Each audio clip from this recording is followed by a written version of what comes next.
This is the configuration window for Load Injector. When you first start Load Injector, an empty configuration is loaded. Use the File menu to open a previously saved configuration. The left panel shows the configuration in a tree-like structure. There are 4 top-level items in the configuration. 1. Settings, where the macro-level configuration is set. 2. The folder containing timed event-driven injectors. 3. The folder containing rate-driven injectors, and 4. The folder containing destinations. Clicking on any element in the tree allows you to edit its properties in the right-hand panel. Right-clicking on an element will bring up a context-dependent menu where you can add child elements, delete elements, and clone elements. The middle panel shows a graphical representation of the configuration. It makes it easier to visualize the flow of messages from the sources to the destinations. The right panel, the Properties configuration window, will allow you to edit the properties of the selected element.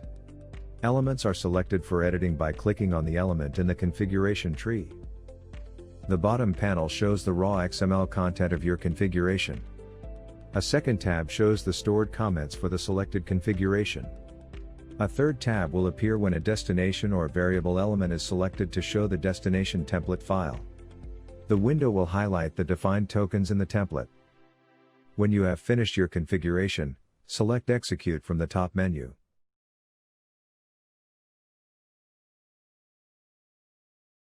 To demonstrate the execution window, we will use a simple configuration that has a single Excel data-driven source, and a single text window destination.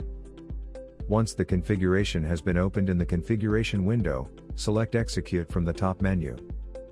The execution window has 4 tabs. 1. The Monitor tab shows all the sources and destinations, and will show the number of messages sent and the message rate while the execution is running. 2. The Available Trigger/Scheduled Trigger tab will show all the available triggering events, and, once execution has started, it will show the scheduled triggers. 3. The Fired Triggers tab shows the triggers that have been fired during the execution. 4. The Output tab shows execution messages. Before an execution can commence, you must first initiate the prepare phase by selecting the Prepare button. During the prepare phase, the necessary data is gathered and the available triggers are determined. When the preparation phase has completed successfully, the Execute button is enabled. Selecting the Execute button commences the configured test.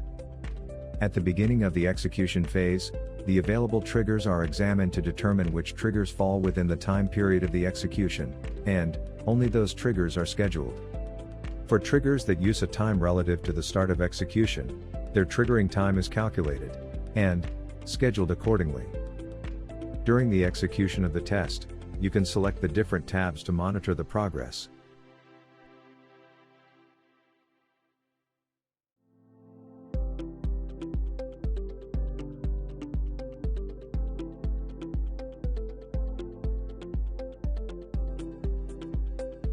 During the execution, you can select the Stop button to manually stop the test. Otherwise, the test will continue for the time set in the setting element of the configuration.